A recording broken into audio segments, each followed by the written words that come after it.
ओम श्री गणेशाय नम नमस्कार बंधुगण आपण मानकु आम यूट्यूब चैनल को स्वागत। बंधुगण आजिर ए भिडियो रे आमे आपण मानकु कहबा पई जाउछु आगामी 3 दिनर स्थिति आपणकर किपरि रहिबो, केउ प्रकार ए आगामी 3 दिन को आपण प्लानिंग करिवे, ता सहित जदि आमे आपण मानकु कहबु केउ सब क्षेत्र रे आपणकु फायदा हेबो, केउ सब जिनिस रे आपणकु विशेष रूप रे सावधानता अवलंबन करबाकू पड़िबो, आपणकर लव लाइफ किपरि रहिबो, क्यारियर किपरि रहिबो, बिजनेस आउ व्यापार किपरि रहिबो एवं ता सहित स्वास्थ्यर मध्य महत्वपूर्ण इनफॉरमेशन आमे आपण मानकु देबु। आउ ए वीडियो शेष रे आमे आपण मानकु किछि उपाय विषय मध्य कहिबु, जहा द्वारा आपण ए दिन को आहुरी अधिक शुभ और मंगलदायक सब्यस्त करि परिबे। तेणु आगो को वीडियो आरंभ करबा पूर्व आमर आपण मानकु रिक्वेस्ट कि जदि आपण आमर ए चैनल ले नुआ आछंती तो चैनल को सब्सक्राइब करंतु एवं सांगरे नोटिफिकेशन बेल को मध्य ऑन करंतु, जहा द्वारा समय समय रे सो अपलोड हेउतबा नुआ नुआ वीडियो रो नोटिफिकेशन आपनकु मिलिबो। आसंतु जानिबा किपरि रहइबो ए आगामी 3 दिन आपनक पई विशेष भाबरे। जदि आमे आपण मानकु विशेष रूप रे कहबु, सबुठारु प्रथमे कहबु कि कोन आपनक पई ए 3 दिन रे पॉजिटिव रहबा पई जाउछि। जदि कहबा तो फ्रेंड्स, ए दिन रे प्रकृति आपनकु भरपूर साथ प्रदान करिबो। कौनसी लाभदायक एवं महत्वपूर्ण समाचार मिलिबा कारणरू आपण निजे निजकु आत्मबल एवं भावनात्मक रूप से बहुत अधिक सशक्त अनुभव करिवे। अटकी थिबा कार्य को पूरा करिबा पई मध्य आपण पूरा परिश्रम करिवे। ए दिन आपणक पई बहुत ही लाभदायक दिन साब्यस्त हेबाकू जाउछि। ए दिन रे कोनोसी महत्वपूर्ण समाचार आपणको अवश्य मिलिबो। आर्थिक समस्या सुधुरिबो। अटकी थिबा कोनोसी जमी बाड़ी संबंधित कार्य रे आपणको सफलता मिलिबार जोग मध्य बनुछि। एहा द्वारा पुराणा मित्रंको द्वारा साक्षात हेबा कारणरू मन बहुत प्रसन्न रहिबो। सुख सुविधा भली जिनिस को आपण किना किणी करिके निजर टाइम को स्पेंड करिवे। निजर प्रतिभा आ क्षमता को बुझंतु। यह द्वारा आपणको व्यक्तित्व रे आहुरी अधिक निखार देखिबाकू मिलिबो तथा समाज रे आपणकर छवि मध्य बढ़िबो। ए दिन आपणकर व्यस्तपूर्ण रहिबो, कामर अधिक बोझ रहिबो, किंतु सफलता मिलिबा द्वारा थकापण आपणको हेबो नाही एवं उत्साह मध्य आपणकर बनिकी रहिबो। घरे बंधु को आगमन द्वारा मौज मजलिस रे टाइम को स्पेंड करिवे। निजर योजना को सफल बनेकी रखिबा पई ए दिन आपणको पई बहुत ही उत्तम रहिबो।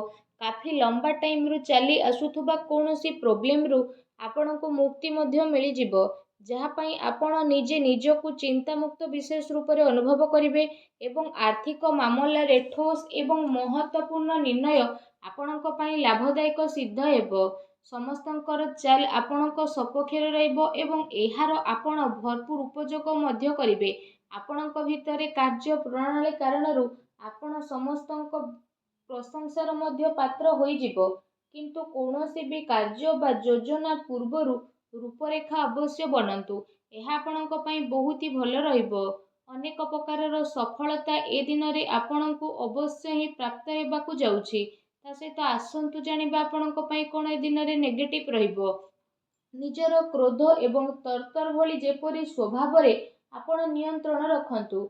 कौनसी संबंधित बा पड़ोसी सहित वाद विवाद भली स्थिति आपणकर उत्पन्न हेबो।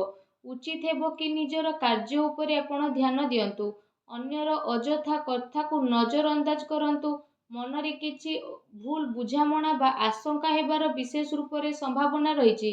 निजर स्वभाव रे नियंत्रण रखंतु, कारण केबे केबे आपणकर क्रोधपूर्ण बाणी अन्य को आहत मध्य करि पारे। एहा सह संबंध रे मध्य आपणकर कटुता आसे। आय संसाधन रे आपणकर कमी आसीबो, किंतु खर्च मध्य आपणकर बढ़िबो। सेथिपाई निज बजेट अनुसार खर्च करंतु।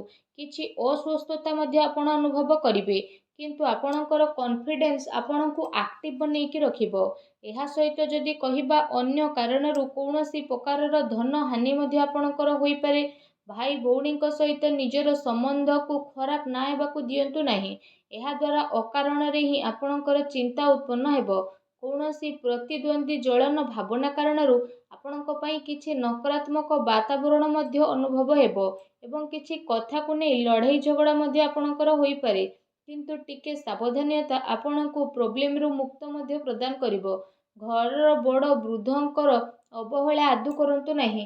केबे केबे भूल बुझामणा एवं अलस्वामी कारणरू ଆପଣଙ୍କର ବନୁଥିବା କାର୍ଯ୍ୟରେ ରୋକାବଟ ମଧ୍ୟ ଆସିପାରେ। ଏହା ସହିତ ନିଜ ବିଚାରରେ ମଧ୍ୟ ସୁଧାରତା ଆଣନ୍ତୁ। ଏହା ଆପଣଙ୍କ ପାଇଁ ବହୁତ ହି ଭଲ ରହିବ। ଆସନ୍ତୁ ଜାଣିବା ଏ ଦିନରେ ଆପଣଙ୍କର ଲଭ୍ ଲାଇଫ୍ କିପରି ରହିବ। ବୈବାହିକ ଜୀବନରେ ସାମଞ୍ଜସ୍ୟ ଆପଣଙ୍କର ରହିବ। ମନୋରଞ୍ଜନ ସମ୍ବନ୍ଧିତ କାର୍ଯ୍ୟରେ ଆପଣ ଆପଣଙ୍କ ଟାଇମ୍ ସ୍ପେଣ୍ଡ କରିବାରୁ ପରିବାରରେ ହାସ ପରିହାସ ଏବଂ ଖୁସିର ମାହୋଲ ରହିବ। ପାରିବାରିକ ବାତାବରଣ ଆପଣଙ୍କର ସୁଖଦପୂର୍ଣ୍ଣ ରହିବ। ପ୍ରେମ ସମ୍ବନ୍ଧରେ ମଧ୍ୟ ପ୍ରଗାଢ଼ତା ଆସିବ। ରୋମାଣ୍ଟିକ ମାହୋଲ ରହିବ ଏବଂ ନିକଟ ସମ୍ବନ୍ଧରେ ଡିନରରେ ଯିବାର ପ୍ରୋଗ୍ରାମ ମଧ୍ୟ ଆପଣଙ୍କର ବନୁଅଛି।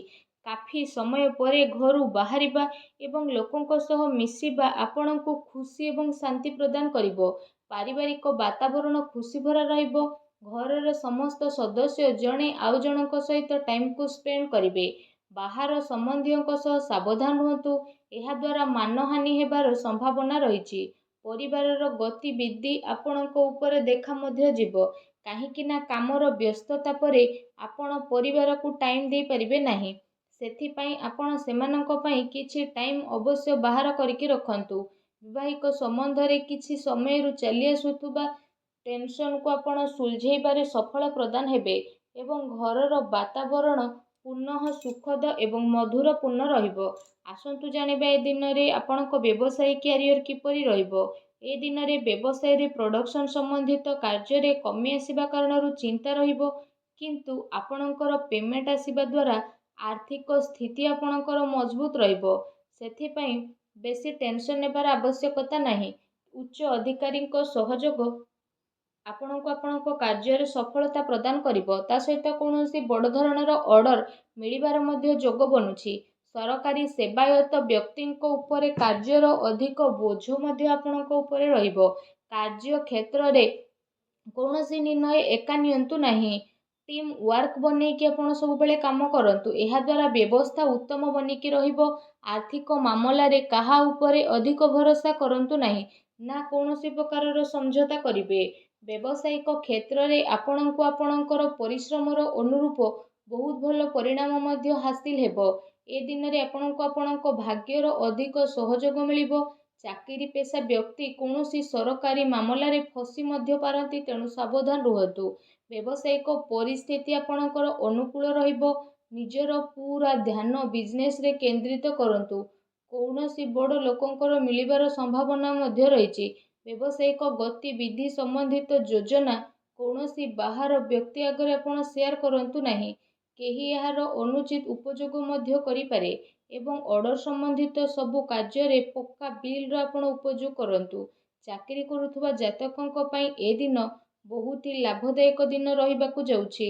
ଏହା ସହ ଚାକିରି ସମ୍ବନ୍ଧିତ ଏ ଦିନରେ ଆପଣଙ୍କୁ ବହୁତ ହି ଭଲ ଖୁସି ଖବର ଅବଶ୍ୟ ହିଁ ପ୍ରାପ୍ତି ହେବ, ଯାହାଦ୍ୱାରା ଆପଣଙ୍କୁ କାଫି ଖୁସିର ଅନୁଭବ ହେବ। ଆସନ୍ତୁ ଜାଣିବା ଏ ଦିନରେ ଆପଣଙ୍କ ସ୍ୱାସ୍ଥ୍ୟ କିପରି ରହିବ। ଗ୍ୟାସ୍ ଏବଂ ଏସିଡିଟି ଦ୍ୱାରା ଆପଣ ପ୍ରୋବ୍ଲେମ ରହିବେ।